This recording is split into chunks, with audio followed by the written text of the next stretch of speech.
बिस्मिल्लाहिर्रहमानिर्रहीम और अस्सलाम वालेकुम। आज जनवरी की 8 तारीख और पाकिस्तान में इस वक्त पीर की सुबह है। आज अभी तक की इम्पोर्टेंट खबरें और उनके ऊपर मेरा तज्जिया आपके सामने हाजिर है। सबसे पहली खबर, आपको याद होगा इमरान खान ने इकोनॉमिस्ट में एक ख़त भेजा, एक आर्टिकल लिखा जिसकी इस वक्त पूरी दुनिया में धूम है। अभी तक करोड़ों इंप्रेशन वो जनरेट कर चुका है, पूरी दुनिया उस पर बात कर रही है। गुस्सा खाया है मियाँ नवाज़ शरीफ साहब ने और बाजी मरियम ने। बैठक हुई एक जाती उमरा के अंदर और फैसला किया गया कि अब नवाज शरीफ भी इकोनॉमिस्ट को एक ख़त लिखेंगे, एक आर्टिकल उसके अंदर लिखेंगे। उसका कुछ मसवदा हमारे सामने आया जो आपके साथ शेयर करते हैं। दूसरी खबर आपको देनी है कि पाकिस्तान तहरीक इंसाफ ने अपनी इलेक्शन की फंड रेजर का एहतमाम किया। साथ ही वही हुआ जो पहले किया जाता है, पूरे मुल्क के अंदर इंटरनेट जो है उसका ब्लैकआउट कर दिया गया।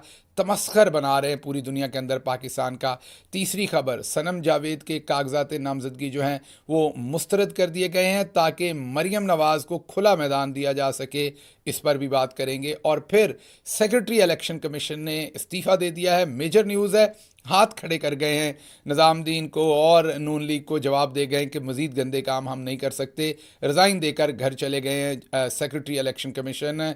चीफ इलेक्शन कमिश्नर के बाद जो सबसे अहम ओहदा होता है वो सेक्रेटरी इलेक्शन कमीशन का होता है। इस पर भी तफसीली बात करते हैं। इससे पहले कि ख़बरों की तफसील की तरफ आएँ, आपको सिर्फ ये बताना है कि आजकल जिस तरह के नवाज शरीफ और चौधरी निज़ामुद्दीन के हवारियों का ज़माना है, उसमें आपको लौंडे लपाड़े, जावेद चौधरी साहब, अंसार अब्बासी साहब जैसे लोग जो हैं वो नज़र आते हैं। लेकिन मेरी आपको राय ये होगी कि इस टाइम हवारियों और इस तरह के झूठी खबरें देने वाले दोस्तों की दुनिया में आपको मोहित पीरज़ादा, आपको साबिर शाकिर, आपको वजाहत, आपको इस तरह के लोगों को सुनना चाहिए, पैट्रोनेज करना चाहिए, उनके चैनल्स को सब्सक्राइब करना चाहिए, उनकी आवाज़ों को मजबूत करना चाहिए ताकि सच की आवाज़ ज़्यादा मजबूत हो और वो दूर तक जाए। तो मेरी आपसे गुजारिश है कि इस चैनल को भी सब्सक्राइब कीजिए और जिस जिस बंदे को आप अपने ज़मीर के मुताबिक समझते हैं कि वो सच बोल रहा है और सच की आवाज़ आगे पहुंचा रहा है, उन तमाम लोगों की आवाज़ों को ज़रूर मजबूत कीजिए।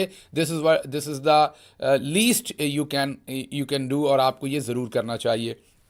पहली खबर की तरफ आते हैं। आपको याद है चंद दिन पहले इमरान खान साहब का इकोनॉमिस्ट के अंदर एक आर्टिकल छपा। इनविटेशन बेस आर्टिकल होते हैं, मीन अपनी मर्ज़ी से कोई नहीं लिख सकता। बाय इनविटेशन होता है। इकोनॉमिस्ट बता भी चुका है कि ये बाय इनविटेशन गेस्ट आर्टिकल था। इमरान खान को इनवाइट किया गया, उन्होंने वो आर्टिकल लिखा।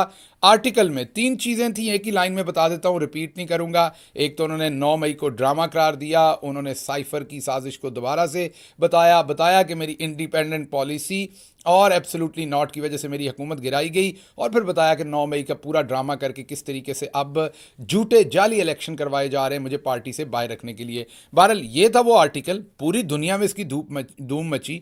अभी तक करोड़ों इंप्रेशन जनरेट हो चुके हैं। इकोनॉमिस्ट को भी समझ नहीं आ रही कि हमने क्या छाप दिया है, मीन खुशगवार हैरत में हैं वो। पूरी दुनिया के अंदर उनकी बातचीत हो रही। दूसरी तरफ लफाफा सहाफ़ियों ने और नून लीग ने सफ़े मातम बिछाई रखी, समझ नहीं आई कि क्या करें। चौधरी निज़ामुद्दीन अपनी ताई परेशान रहा, जेल के अंदर इन्वेस्टिगेशन इंक्वायरियाँ हुई कि ये लेटर बाहर कैसे गया। बल ये एक अलग बात है कि बाहर कैसे गया और कैसे नहीं गया।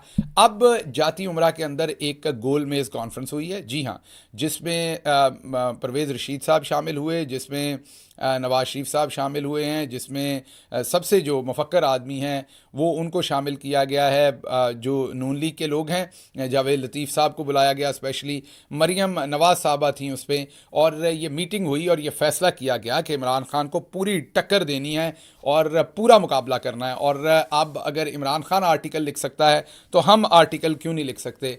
उसके ऊपर नवाज शरीफ साहब को बताया गया कि सर ये आर्टिकल जो है वो इन्विटेशन बेस होता है, ये अपनी मर्ज़ी से आप नहीं लिख सकते। जब तक आपको इकोनॉमिस्ट इनवाइट नहीं करता तो आप अपनी मर्ज़ी से उनको ख़त लिखेंगे या आर्टिकल लिखेंगे तो वो शायद नहीं छापेंगे। तो उस पर नवाज शरीफ साहब ने कहा कि जो भी वो बता रहा था, यंगस्टर था एक डेंटोनिक के ऊपर, उसकी तस्वीर तस्वीर होती है। तो उसको उन्होंने बताया कि काका चुप करके बह जा, मैंने सारी उम्र मीडिया हैंडल किया हुआ है, मुझे पता है मीडिया कैसे हैंडल होता है, मुझे पता है सहाफ़ियों को कैसे काबू करना है, मुझे पता है अखबारों के अंदर झूठी सच्ची तस्वीरें खबरें कैसे लगवानी। तुम आर्टिकल की बात करते हो, नवाज शरीफ साहब ने कहा, हमने तो पाकिस्तान की अखबारों के अंदर शहीद बेनज़ीर भुट्टो की जाली नंगी झूठी तस्वीर, जो नंगी बरहना झूठी नंगी तस्वीर थी, वो छपवा दी थी। नवाज शरीफ साहब ने उस गोलमेज कॉन्फ्रेंस में कहा कि आप क्या बातें करते हैं, पाकिस्तान में इतना कंजर्वेटिव माहौल था तब कि किसी जो एक्स रेटेड जरीदा था उसमें नंगी तस्वीरें नहीं छपती थी, हमने कौमी अखबारों में नंगी तस्वीरें छपवा दी थी वो जाली और झूठी तस्वीरें, लेकिन हमने छपवा दी थी क्योंकि यहाँ पर ज़मीर बिकते हैं और हम ख़रीदते हैं, हमें पता है ज़मीर कैसे ख़रीदने हैं, और हमारा वसी तजर्बा है सहाफ़त और मुफक्करों और जाली दानश्वरों के ज़मीर ख़रीदने के। तो बेटा तुम परेशान ना हो, इकॉनमिस्ट की ऐसी की तैसी मियाँ साहब ने ये कहा। मियाँ साहब ने कहा कि सिर्फ तुम लोग मेरी बात मानो और मामला सारा सीधा हो जाएगा।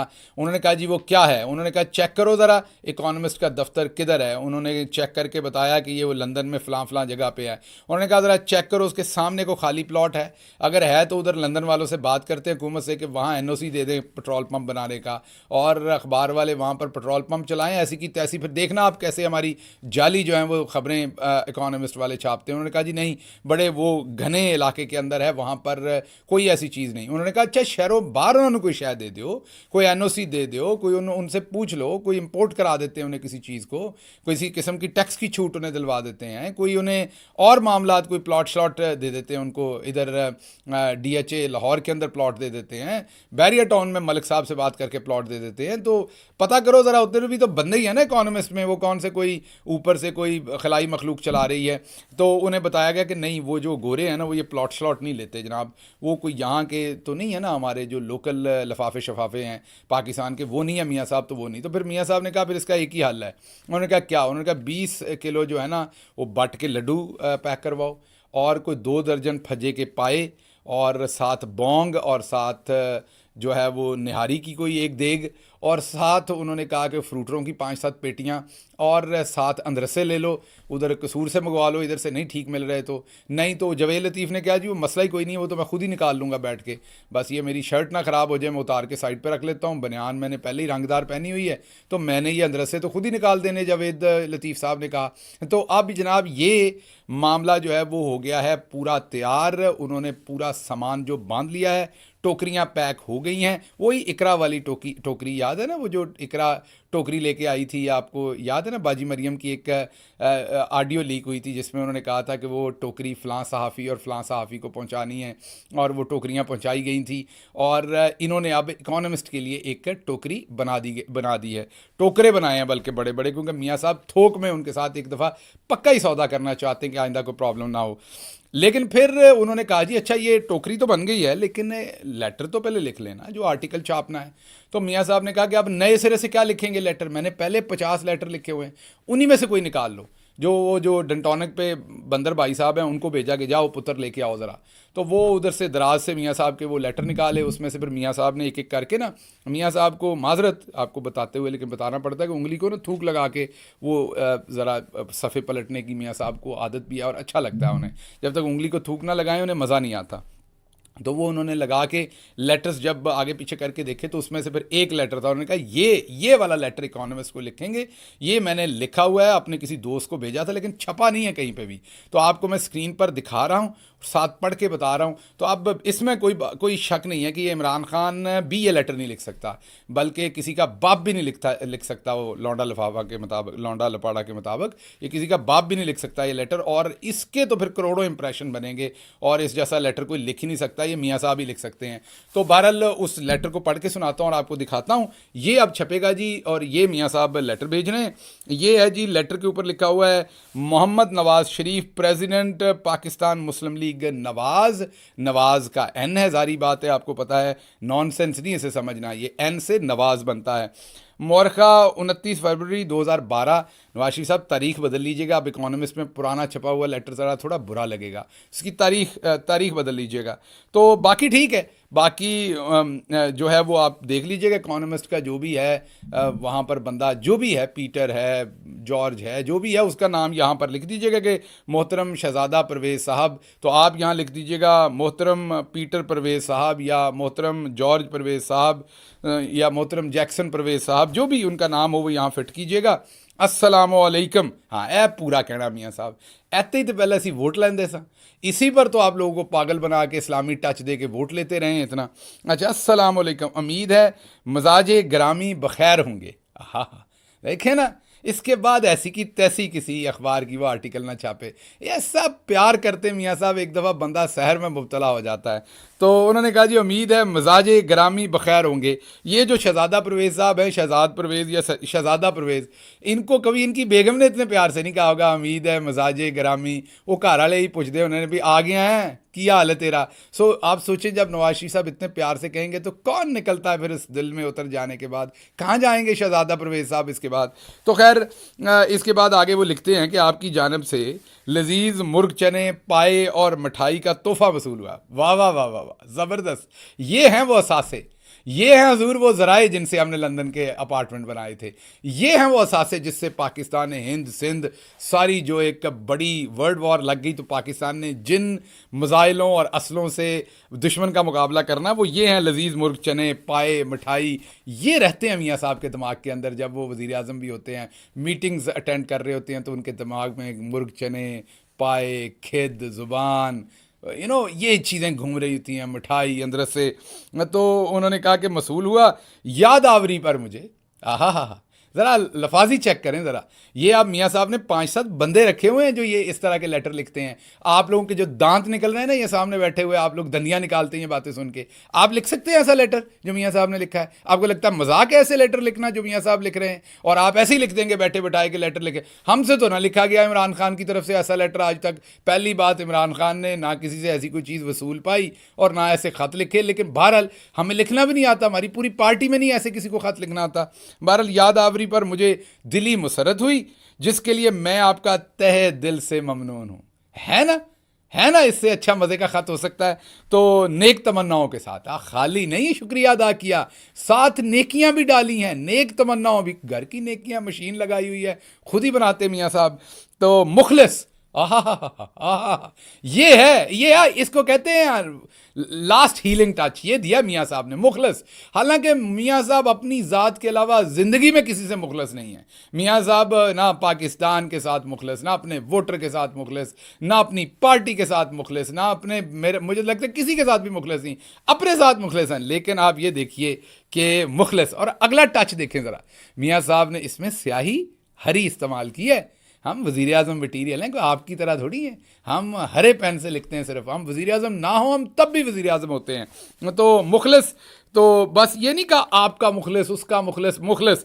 अब अगर तो मियाँ साहब शहजादा परवेज़ के मुखलिस होते तो लिखते आपका मुखलिस, तो फिर तो भांडा फूट जाना था। तो मियाँ साहब ने सिर्फ मुखलिस लिखा ताकि क़यामत वाले दिन अगर फरिश्ता गए नवाज शरीफ साहब झूठ बोला था तो कहे मैंने तो मुखलिस लिखा था, सिर्फ मैं अपना मुखलिस हूँ और मैंने मुखलिस लिखा था। नवाज शरीफ, मोहम्मद नवाज शरीफ नीचे जो है ना वो ब्रैकेट के अंदर, इधर भी ब्रैकेट दी हुई है, इधर भी दी हुई है, ताकि कोई शय विचों डुल ना जाए, बाहर ना निकल जाए मियाँ साहब के नाम चो, नाम में कोई कमी ना हो जाए। इसलिए ब्रैकेटें दे के ना, वो जैसे लेंटर लगाते हैं तो उसके बाद वो मजदूर शजूर वो छतों का आपने देखा ना, जैसे वो गो बांध के और वो छोड़ते हैं कि कोई चीज़ गिर ना जाए। तो ये मियाँ मोहम्मद, चलो यहाँ मियाँ नहीं लिखा हुआ, मोहम्मद नवाज शरीफ के इधर और इधर जो है ना वो पूरी प्रोटेक्शन लगाई हुई है कि कोई चीज़ बाहर ना निकल जाए नाम में से कोई हिस्सा।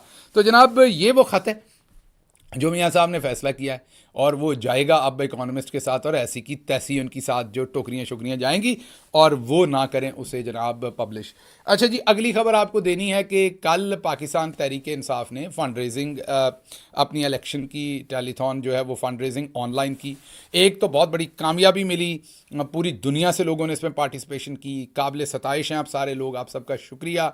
भरपूर फ़ंड रेजिंग थी, लेकिन पाकिस्तान में फिर वही चज किया गया, फिर इंटरनेट बंद कर दिया गया, फिर ब्लैकआउट इंटरनेट इंटरनेट का, हर चीज़ बंद, पाकिस्तानियों की ज़िंदगी अजाब की हुई है। मुबशर ज़ैदी साहब इस पर क्या तबसरा करते हैं, ये देखिए ज़रा। मुबशर ज़ैदी कहते हैं कि जब तक मेजर जनरल साहब जो हैं, रिटायर्ड मेजर जनरल साहब हमारी बहादुर अफवाज के, वो जब तक पीटीए के अंदर लगे हुए हैं तो पीटीए जो है वो बार बार इंटरनेट जो है वो फतह होता रहेगा। इकरारुल हसन साहब भी ऐसी ही बात कह रहे हैं कि अगर आप पार्टी को, जिस पार्टी को आपने सफाया करना है, अगर आपको उसके लिए इंटरनेट बंद करना पड़ता है तो फिर आप हार ही तस्लीम कर लें।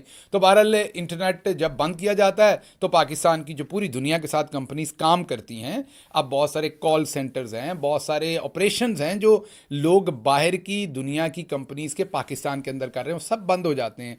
एक तरफ वो एक जोकर सा लेके आए हुए हैं, उमर सैफ नामी एक और जो एक इंटेलेक्चुअल फ्रॉड है, जो पिछले दिनों जाली झूठा फ्रॉड बेच रहे थे कि मैं पेपैल को पाकिस्तान ले आया हूँ। हालांकि ऐसा नहीं है। जो कंपनी जिसने पेपैल के साथ एग्रीमेंट किया हाल ही में, वो बहुत सालों से पाकिस्तान के अंदर ऑपरेट कर रही है। अब उसका एग्रीमेंट हो गया पेपैल का, तो वो उस कंपनी की वजह से पेपैल भी पाकिस्तान में अवेलेबल होगा। लेकिन वो, क्योंकि अब आपको पता है कि नवाज शरीफ साहब खुद बेताज बादशाह हैं इंटेलेक्चुअल फ्रॉड के, तो जो उन्होंने हवारी रखे उन्हें वो भी तो ऐसे ही रखे उन्हें। तो उमर सैफ साहब ने बारीक वारदात की कि मैं पेपैल को लेके आ रहा हूँ। तो बहरहाल वो एक तरफ पेपैल लेके आ रहे हैं और दूसरी तरफ हर दूसरे दिन इंटरनेट बंद कर देते हैं। तो पाकिस्तान की पूरी दुनिया के अंदर एक जागसाई भी बना रहे हैं और एक एम्बैरसिंग सिचुएशन पाकिस्तान के लिए जो है वो पूरी दुनिया के अंदर इन लोगों ने खड़ी की हुई है, क्रिएट की हुई है। और ये बहुत ही शर्मिंदगी की बात है जो ये पाकिस्तान के साथ कर रहे हैं। समझ नहीं आती कि इनको ये समझ नहीं आ रही कि एक तरफ आप कहते हैं कि फॉरेन इन्वेस्टमेंट लेके आनी है, फॉरेन डायरेक्ट इन्वेस्टमेंट लेके आनी है, इंटरनेशनली पाकिस्तान को रेलेवेंट बनाना है। आपने कभी सुना अमेरिका के अंदर तसव्वुर कर सकते हैं इंटरनेट बंद करना? आप हिंदुस्तान के अंदर तसव्वुर कर सकते हैं इंटरनेट बंद करना? आप इवन दुबई के अंदर तसव्वुर कर सकते हैं इंटरनेट बंद करना? बाकी आप छोड़ें, आप कभी श्रीलंका, जिसका जो बुरा हाल है इस टाइम, वहाँ पे आप, बांग्लादेश, वहाँ पर आप तसव्वुर कर सकते हैं इंटरनेट को बंद करना?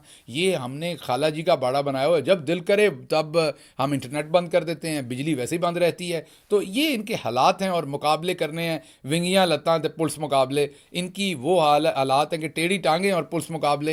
इन्होंने क्या मुकाबले करने हैं इस टाइम इमरान खान या पाकिस्तानियों के या पाकिस्तानी अवाम के?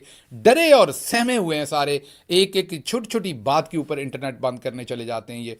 अच्छा जी, अगली खबर आपके सामने रखते हैं। लाहौर से आपको पता है कि पाकिस्तान तहरीक इंसाफ की तरफ से ख्वाहिशमंद थी सनम जावेद टिकट के लिए। उन्होंने कागजात नामजदगी जमा करवाए थे मरीम नवाज़ के सामने, उनके कागजात नामजदगी रिजेक्ट करवा दिए गए हैं। और भी लोगों के कागजात नामजदगी, सिर्फ सनम के नहीं बल्कि जो और भी पीटीआई की टिकट के ख्वाहिशमंद पर लोग थे, ज़्यादातर के कागजात वहाँ से रिजेक्ट करवाए जा रहे हैं ताकि बाजी मरियम जो हैं वो अकेली भागें और अकेली जीतें। लेकिन मैं आपको एक बात बता दूं, मेरी बाजी के ऊपर मुझे पूरा एतमाद है। मेरी बाजी रज के नालायक है, वो अकेली भी भागेगी तो कोई ना कोई ऐसा मामला बना देगी कि हारना जो है ना, हो सकता बाजी अकेली भाग के भी ना जीते।